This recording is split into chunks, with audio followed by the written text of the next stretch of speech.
Today, I'm excited to be talking to the Pulitzer Prize-winning journalist and author Eric Moskowitz about his gripping new book, The Hardest, Longest Race: Henry Ford and the Cross-Country Contest That Changed America.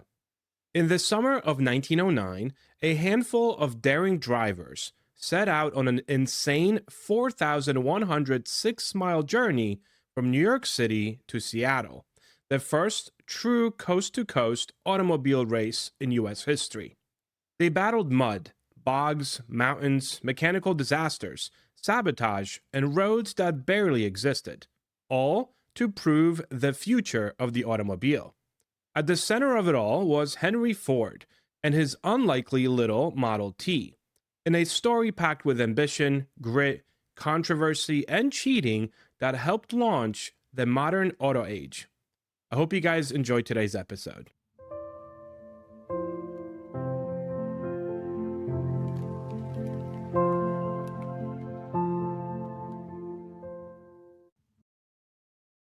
Eric, welcome to the show. Oh, what a pleasure to be here. Thanks for having me, Peter. Awesome. So we're just going to continue the conversation we were having before I click record, but let's talk about the story itself for this book because I've never heard of this. How did you hear about this? Like, when did this start? What was the impetus for this book? Sure. I mean, it's a great question. So I was a newspaper reporter for almost 20 years, 12 of them at the Boston Globe. And when you're a reporter, you're looking for stories anywhere you can find them. And I was never the kind of reporter who was good at like dreaming up like a thematic idea or a big picture idea from my desk. I would just go out and stumble upon things. And this one kind of came to me as a result of that. Like I had written as a sort of suburban reporter at the Globe when I first got there. I wrote a budget crisis in the town of Stoneham, a suburb of 20,000 people north of Boston. So severe they were going to cut high school sports. You know, it's the kind of thing you like parachute in, you write a couple of stories, then you're done and you move on to something else. And I wound up on a listserv of people who got active in the town. And, you know, I read it for a little while, but it was like not relevant to what I was working on after that. I moved on to other beats. And like a year and a half later, I got the weekly local government agenda for that town over this listserv that I had like never unsubscribed to. And, you know, I had not read the previous 50 select board agendas for the town of Stoneham, Mass. And for whatever reason, like that day, it just hit me like, I'll open this email. Like maybe they're arguing about something in this town, or maybe there is something that speaks to, I don't know, some zoning issue or some regional trend where if you don't live in this one town north of Boston, but if you live in Boston or you live west of Boston, or you live south of Boston, the readership, like it'll speak to you. And so I opened it and I'm skimming it and it's just like local government standard fare.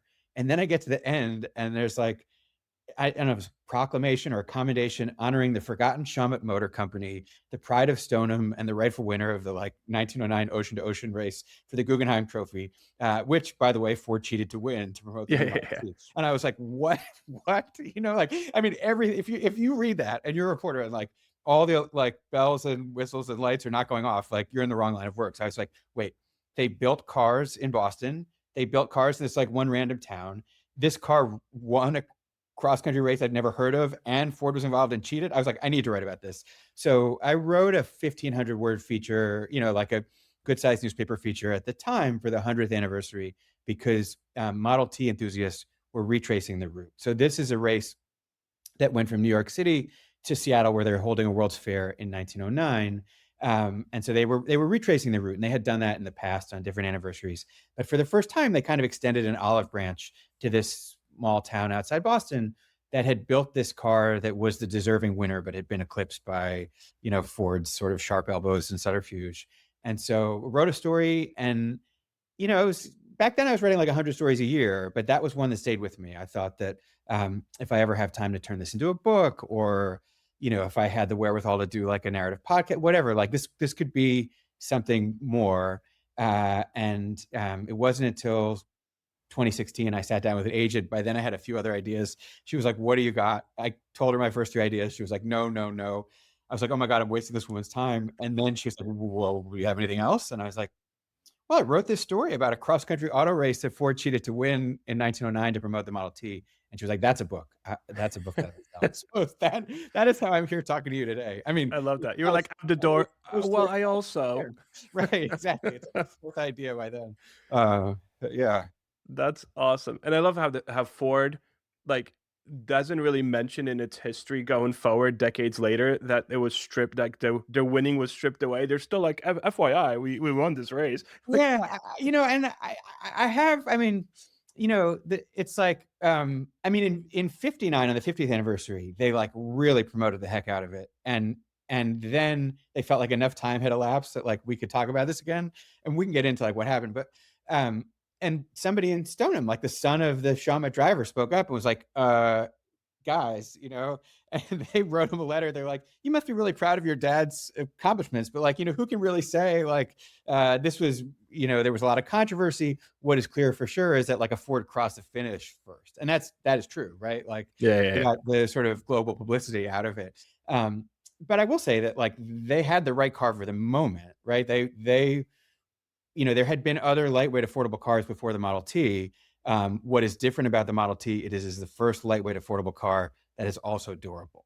Like that is the magic addition. I mean, it's like there were other like MP3 players before the iPad, right? yes. iPod, right? It's like what is it about this thing that like there are other smartphones before the iPhone? Like what is it about this thing that like awakens consumers to this category? And Ford knew that he had something different about the Model T because he had hit on this like special steel alloy that would enable him to build a strong car to lightweight. But consumers don't know that like until they see the performance in the race. And so, I will give them obviously have to credit them for like being visionaries, having a network to propel them to the finish. But like nonetheless, like they cheated, right? So whether that's the story of like, American capitalism or it's unique to this race, like it does eclipse like this sort of underdog entry from Boston. Yeah, I keep on thinking of like Edmund Burke, the theory of like you take advantage of all your opportunities, father of conservative thought. It's like, well, they cheated, but at the end of the day, they won. So Right, and they were certainly not the only car company that cheated in a race in the early 1900s, right? It's just that they happen to be the one um, that like has this car that takes off and changes the world, right? Like at yeah, this moment, no one knows they're going to make 15 million Model Ts, and that like yeah. we'll all be living in this world. And we're not Essentially, going to talk about exactly how they cheated. You should read the book, everyone. So, but let's kind of try to paint this picture, right? Paint a picture for me. It's 1909. Why are we having this race? And what does the American automotive landscape look like? it's so things have changed very quickly. So I would say that the automobile landscape in 1909 looked like the personal computing landscape in the late 70s, which is, I mean, there's very similar number, like about 1 in 500 people owned a personal computer then, about 1 in 500 people own an automobile. That is up rapidly from like 1 in 10,000 at the turn of the century. I mean, very quickly, you have gone from the car being like the devilish plaything of the gilded class, people cursing it, farmers in particular, to it being like I would say like a coveted luxury item. And increasingly, there are cars available for middle class consumers, but like, meaning like there are many cars you could buy for 3, 4, 5,000 and more, and it's like a 30x inflation. So that would be like somebody paying 150 grand. But there are also a lot of cars you can buy for 1,000, for 900, for $800, which like a middle class family could buy. But then if you buy a car like that, that it's going to fall apart on you. It's not going to take you more than around town. That it's going to be sort of buyer beware. You're going to have to invest in all kinds of other stuff. So these people are waiting on the sidelines. They feel like technology is improving. Do I hold off until? I mean, they're going to car shows, they're reading car magazines, but do I buy a car in 1910? Do I wait until 1911? Do I wait until 1912? And that's where Ford feels like he has this right car for the moment. And so like this race hits at a really interesting time. And it's not the first long distance race. I mean, they like to call it the first cross country auto race in America. Even that is a bit of an asterisk. You had a 1905 cross country race involving two Oldsmobiles, but that was not open to anyone. Then you have this like wild race in 1907 from Beijing to Paris, and that's really just to show that like the automobile could go great distances. And then in '08, you have a absolutely bonkers race westward from New York to Paris. I mean, they thought cars were going to drive across the Bering Strait. That obviously doesn't happen. Cars spend a lot of time on railroads. They spend time and kind of cheating. They spend time on ships. Like that is not a really sort of competitive like sporting venture, but it's a sensation in terms of publicity. So in 1909, with that as a backdrop, you have a World's Fair in Seattle. The people promoting the World's Fair know they're going to have a harder time like getting tourists from New York, from Boston, from Washington, D.C., from Cleveland, from St. Louis, to get on a train and go cross country than you would have had to get them to go to World's Fairs, on the Eastern Seaboard or in the Midwest. And so they need something sensational that will get publicity. And they realize, like, if we have a cross country auto race, this is going to generate press day after day after day. And they need a name and they need money. And like into this environment walks 23, almost 24-year-old Robert Guggenheim. And he's basically a mark. I mean, obviously people know the Guggenheim name. And this is like, you have a typical situation where you have like a sort of patriarch who builds up the family. Then you have the next generation sons who are very enterprising. By the third generation, they don't need to work as hard. The family wealth is like 100 million. Country has like an insatiable hunger for copper, for wiring, for telegraph and telephones. They're mining and smelting. And Robert Guggenheim, as the first grandson of this generation, like the mantle is his, and he doesn't want it. I mean, he says, every family of means supports at least one gentleman in leisure, and I elect to assume that position in mine. And like, by his early 20s, his dad is kind of sick of him. So he like punts him across country to Seattle, ostensibly to like look after a nearby smelter, but mainly to like get out of the way in New York. And when he arrives, he like walks in and is like trying to impress people as this like Manhattan swell. And they're like, that's the guy. And they whisper in his ear, and suddenly it's his idea. And he puts up all the money. And now you have like, the Guggenheim name like gets headlines, and you have this cross country race. Yeah, and it's interesting too when you start thinking about. I mean, I don't remember the exact number. It was like 250 something automakers, right? Like that's a thing that people miss when they think of how many car companies existed. Well, yeah, I'm glad you brought that up. I mean, that's one of the things that like absolutely astonished me when I first started looking into this. First of all, like we know like we have the big three today, right? And like what's the heart of the American auto industry and has been for generations is the Midwest. But I had no idea that like New York and New England were as important to the early days of the automobile as Michigan and Ohio. And that like, particularly in the sort of dawn of the auto industry, when it was really still the domain of like tinkerers and workshops and things like that. I mean, it makes sense. I just didn't know it, that it would flow out of like the same sort of what we might think of as like the innovation corridor of like the Connecticut River that like, yielded so much American progress in the late 19th century. And by 1909, we know this figure 253 because it's kind of astonishing. The tariff on imported European cars is 45%. And the auto industry wanted to expand and extend these tariffs that were expiring. And so they did a lot of research, and they were lobbying Congress in late 08. And one of the things they found out was that there were 253 automakers. And like, they basically sort into three categories. You have a few, Ford included, who are already building anywhere from like 1,000 to 10,000 cars a year, right? Like by our standards today, that is nothing. But at the time then, that is staggering. Then you have like a few score companies that are building anywhere between like 100 and 1,000 cars a year. And then the rest, like 200 companies, are like, I would say they're building like zero A go-kart in their garage. Yeah, exactly. And they've like convinced a few investors that they have something going, and like maybe they don't have anything that ever comes to market. What's unique about the Shawmut car, which is the one that like it's ultimately crowned the winner 4 months after this race that nobody notices, is that they are a tiny company, but they're set apart because they have the backing of like rich Brahmins in Boston these are guys who have like owned a lot of cars already. And, they have a sort of like kind of Goldilocks mentality. They like this about this car, but it's not quite right. They like this about that car. They've imported a lot of cars from Europe, and they sort of like pool together and think like, what if we invested a ton in R&D, tried to build the best possible car for ourselves, and then if we succeed, like scale it into a business.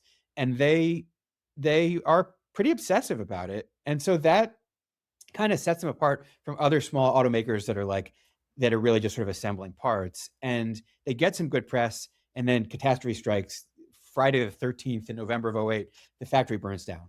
And, they're right across the street from the fire station in Stoneham, but it's a volunteer fire department. And like, so they burn down, and they have only a couple of cars, and they're trying to like generate the publicity and the capital to start over. And they hear about this race, and it's like a Hail Mary play. Like, we will enter this race, and if we do well enough, if we possibly win, maybe we can save the business. So a few things to unpack here, because I do want to kind of talk about some of these lesser known Acme, right, as well, like some of these lesser known Yeah. companies. But I also want to talk about the fact of what this race does for the roads and how perilous this entire race is. Like, there are no highways, right? Oh, right. So Yeah. let's touch upon the I guess before we get into the companies, let's talk about the race itself. Like, what are these people facing? Yeah. So, today you want to drive from New York to Seattle, that's all interstate. It's like 2,850 miles. I don't, if you sort of set your mind to it, you could do it in like a couple of days, or you had like help. Back then, forget interstates. There's not even highways. I mean, they were talking. Guggenheim, he has a young uncle who's a senator in Colorado. President Taft. These guys believe in a coast to coast highway.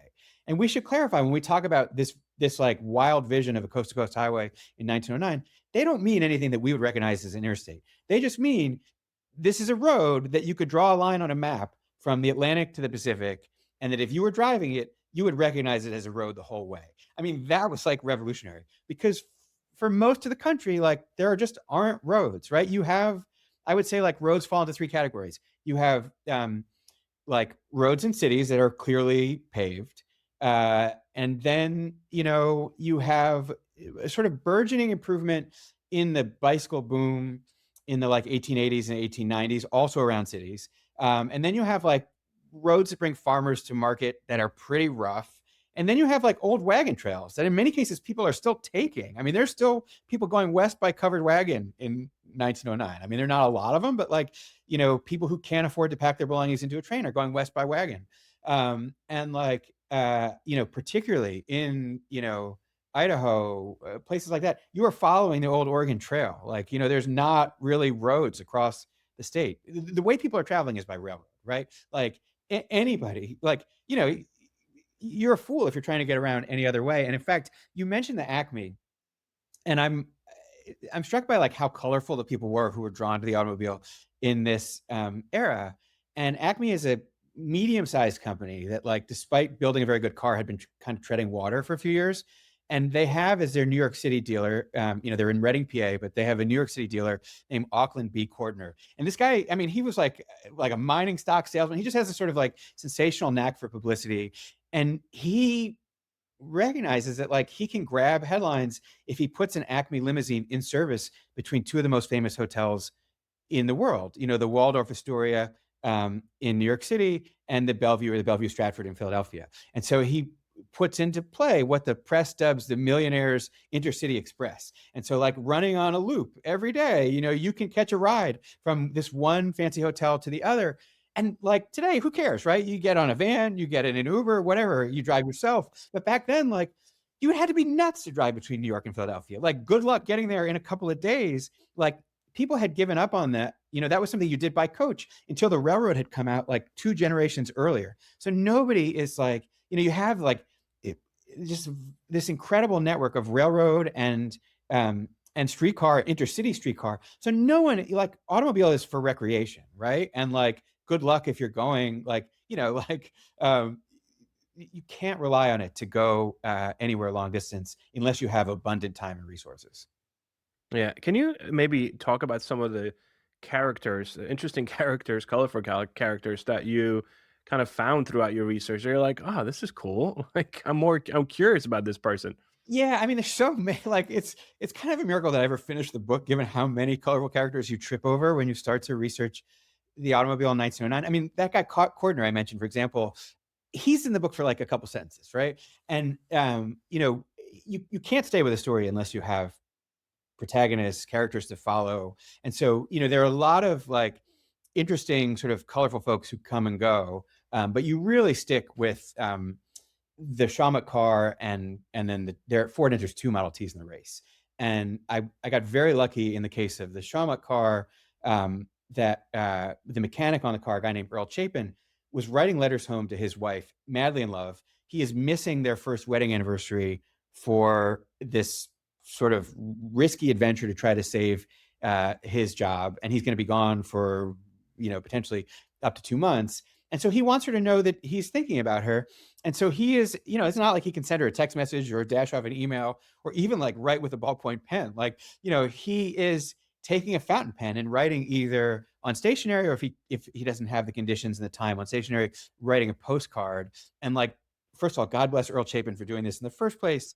God bless his wife Anita for saving these letters, and then the family for holding on to it across the generations and moves. And you think about all the things, that, like, when you're talking about the papers of someone who's not famous, like, it could be lost to flood or like fire, or somebody doesn't realize what they have, or they don't pay the rent on their storage unit, like what have you. That, like, I managed to track down Earl's grandson. He's a sculptor in the Hudson Valley, and it was like, Ta-da! yeah, I mean, it's like, I mean, I tracked down like a couple hundred people, and they're all like, "Who? What now?" But like, there were a couple people where I tracked them down, and like, it was like they were waiting for this call their whole lives, and like that. I mean, it's such a gift as a researcher and a writer, because if you have letters, the bedrock of my understanding of this story is the newspaper coverage. But if you have letters from somebody who's on a car, I mean, that, like, first of all, it gives you detail you can't get anywhere else, but it also like gives you a sense of who they are as people, like their interior feelings. And like, so that, I mean, I think that, like, the like Earl Chapin's experience, that's a kind of like maybe the emotional core of the book. Anybody who likes cars is going to enjoy this story. This is a race going cross country. I also give you a lot of glimpses of like America encountering the automobile at this moment in time. Okay, some of that was funny. Yeah, and so you asked about like who else I came across. I was worried my editor was going to cut all this away, but I tried to like shade in like bits and pieces that spoke to me as I was doing the research. And like, for example, like the race goes through Abilene, Kansas, right? I mean, it's so far you talked about the route, like, and this is where, like, I didn't get to this before. The way they got across country back then is they go up from New York City. You can't go west from New York City because there's no way to go across the Hudson. They go up, all the way to Albany. Then they go west to the Great Lakes. Then they go to Chicago, down to St. Louis, across to Kansas City, across Kansas. It was sort of they were thinking like, there's no good way to get across the Midwest if it rains because of gumbo mud. And we can talk about what that means in a moment, but like maybe Kansas will be better than Iowa and Nebraska. Then they went into Colorado, and Denver was kind of like, has this great history as an early adopter of the automobile. So it was good to make an appearance there. And then they go up to Cheyenne, Wyoming, and then follow like the sort of southern edge of Wyoming into Idaho, across a bit of Oregon, and then go across Washington.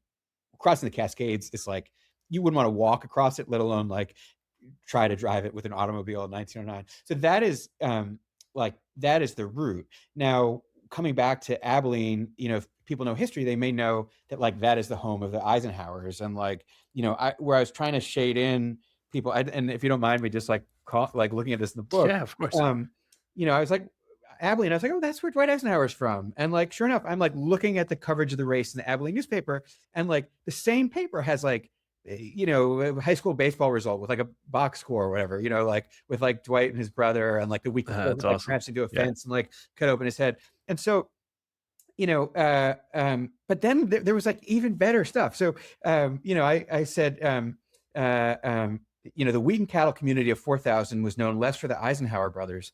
Decorated scholar athletes Dwight and Edgar had just graduated together from the local high school a few days before, than for America's youngest motorist, 6-year-old Bessie Colson. The apple-cheeked daughter of a local Buick dealer had been driving for over a year, a promotional stunt conceived by her father to demonstrate that people should not be intimidated by the training or skill needed to operate an automobile. So simple that even a child could do it literally. When Bessie buzzed around Abilene with a car full of playmates, her father typically stood on the running board to monitor the proceedings. But when the little girl put on exhibitions at county fairs, she drove alone, tracing grooves around horse tracks largely by feel, unable to see much over the wheel. I mean, like, I have a newly 7-year-old as of last week. Like, never would I let him drive a car. But like, it speaks to like how new and unregulated this was at this time, and also the kind of like what seemed to us kind of bonkers ways that like people were experiencing the car. And I don't know about you, like whenever I dig in the past, the two things that strike me the most are like how little things have changed and how much things have changed. And so like Absolutely. that's like what makes my radar go off. And I was like, and then I was like, well, could this be real? Like, is this girl really 13, but they're like lying that she's 6 to get attention? Does she exist at all? And then, go to Ancestry and track down like vital records and find out, in fact, like she is 6, almost 7. Yeah. So, I was like, I didn't want to burden the story. You wanted to keep the race moving. And you really like, you get invested in the Ford car and the Shamak car. And it is the story of the race and the hijinks and the cheating. But like, as it passes through, like Montpelier, Idaho, there's a guy who like, 13 years earlier, he had chased after Butch Cassidy after a bank robbery on a bicycle. It doesn't succeed. Like Cassidy is getting her taken off on horseback, but like 13 years later, he's like one of the leaders of this same town, and he owns like the first Model T in town. I mean, it's just like too perfect. Yeah, I So like love that. I tried to like fold in those wherever I could. Yeah, and that's the thing about when you do research is, first of all, it's so much. I don't want to say easier because it is easier in many ways, but harder in others. When you're younger and your teacher tells you you have to write a 5-page paper, and you're like, "Oh, how am I gonna do that?"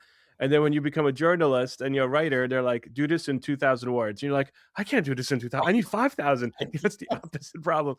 But as you said, that's kind of why this podcast exists, is because as I do research for my books, I'm like, this is cool. So I'm glad you were able to keep a lot of these things. For me, it was funny. It was like a chuckle as you're reading it. But this idea of like you come across so many cool stories, and you're like, ah, but like you gotta stay focused. You gotta stay focused. But there's so much cool stuff there. Yeah, I mean, some of the stuff I got rid of, some of the stuff I had to like, I was able to like offload but save in the notes, the research notes, but more of it than I expected, I was able to keep. And like, God bless my editor, Charlie Spicer, because I thought that he was going to think like, um, got to stick to the race. And I don't mean these are long digressions, but like that, just like I think he felt too that like giving you a taste of this all along the way, like shows you what America was like in 1909, and that, Absolutely.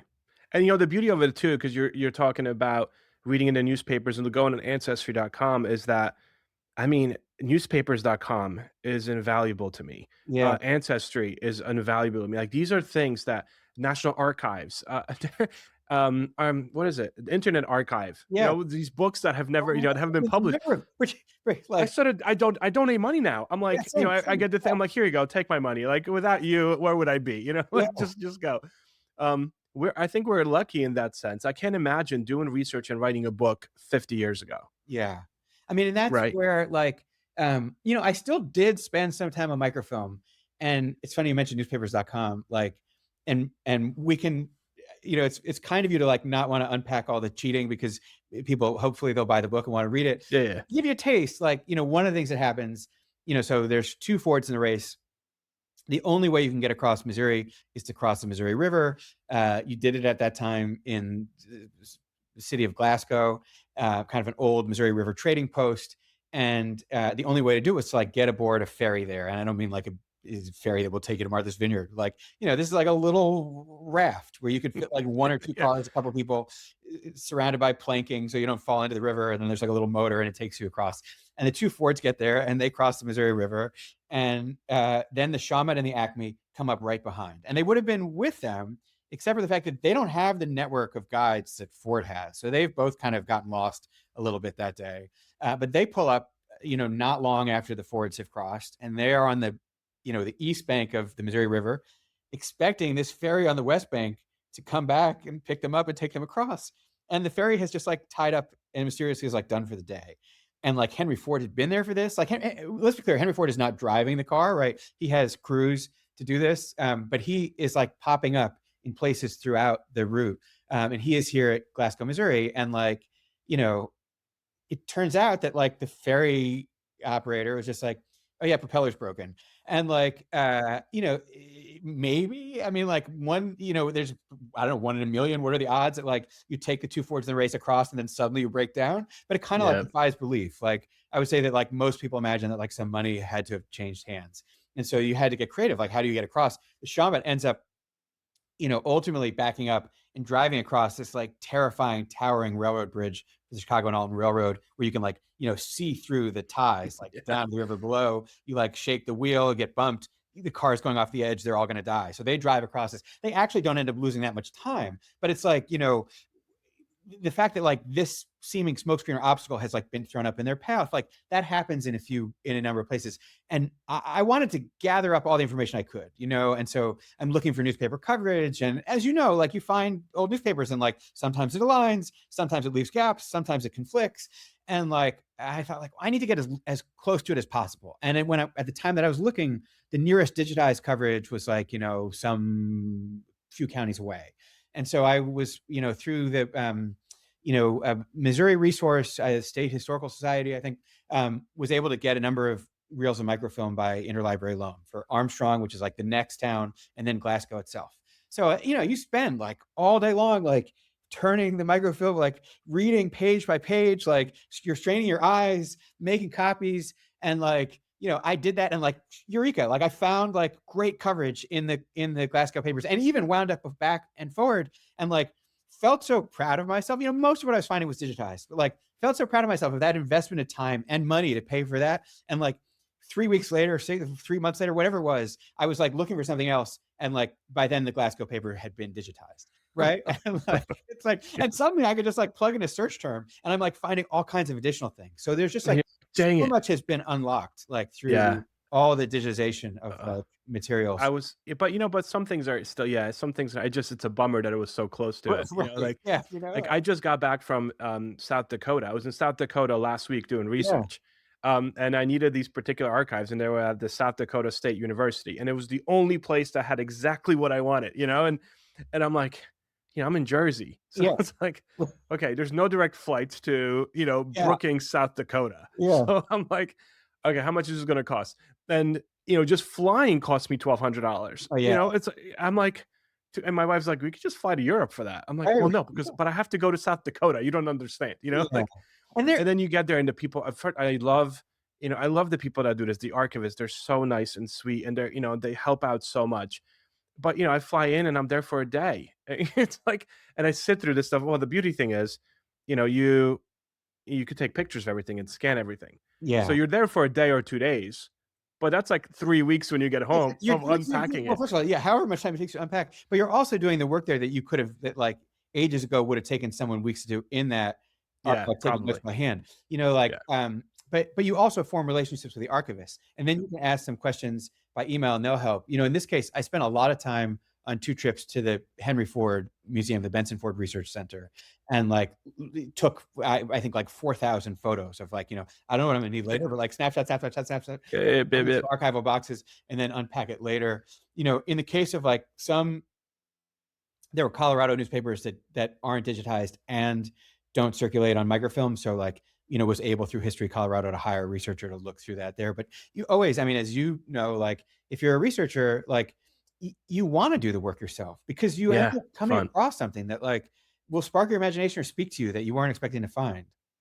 So did you have like a big aha moment when you were like, ooh, you started like geeking out as like a history, nerd versus just an author historian? I found a few moments like that, and the one of my favorite was like so as I'm looking through the materials at the Benson Ford Research Center, they had a lot that had been gathered in '59 for the 50th anniversary, and they, by then Ford is obviously this massive company, and so they wanted to selectively tell the story of the race while traveling across country with a museum exhibit on wheels, and a Model T, a Model K, Model A, all this stuff, and tell the past, present, and future of Ford and the American road.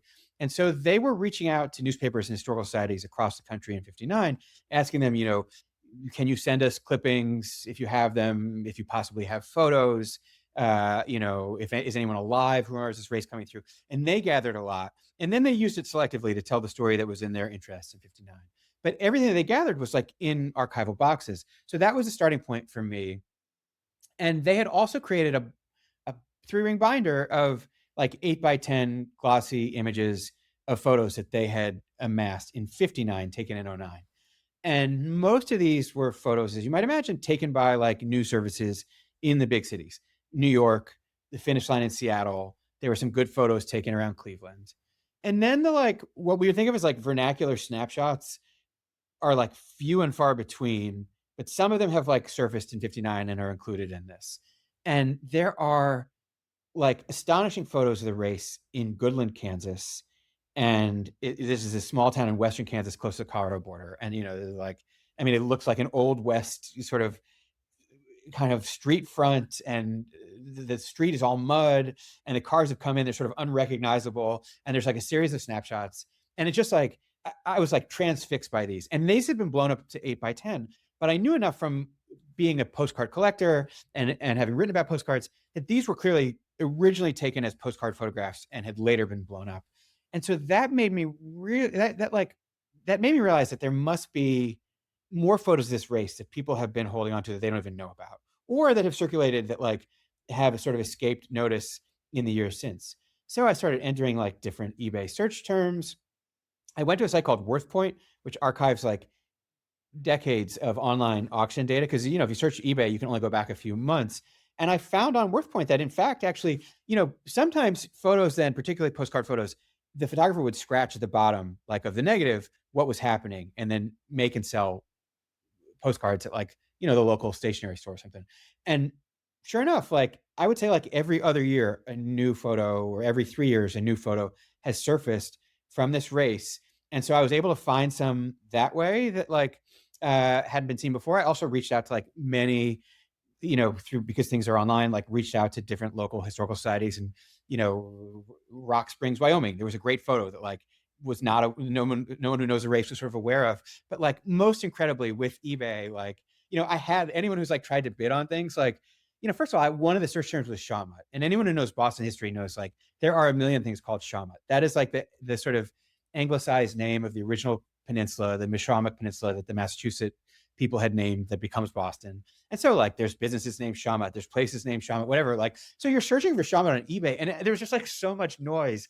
And I ended up just like tuning it out eventually. And like, sure enough, one day I check back in and there is this like stunning photo of the Shawmut car as a postcard driving through Twin Falls, Idaho in the race. Like you can see the faces of the crew. Oh, You can nice. see like, there's like a banner that says like ball game today. You can see like a horse and buggy going the other way. I mean, it's just like there's so much rich detail. And yeah, anyone who studies a photograph, like this is something I've gotten from Eric Larson. Like, you study like an archaeologist, you comb over it like in quadrants, you're like going through like detail by detail. This photo is so good. And I look and it had sold like the day before for like $23. And I was like, oh, it's like a dagger to the heart. And like, the saga of like how I went to like try to track down the buyer, the seller, eBay is like, eBay does not want to facilitate conversations unless you're actively Yeah, they don't. No, present. no, And yeah. like where the number of steps that eventually led, ultimately, I was able to get a copy of that card and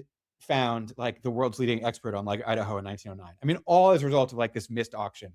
And it was just like, That's awesome. yeah, You gotta love this. yeah. So I guess my last question is, if you zoom out, right, and look, take like a bird's eye view, how does that race kind of transform the nation going forward? Like the bigger impact of it. I think that that it does a few things. I mean, number one, I mean, it like helps put the Model T on this sort of glide path to success. And there's no way to know, like, without this race, does the Model T sort of succeed? And there's some people would say that like the Model T would have taken off in spite of it.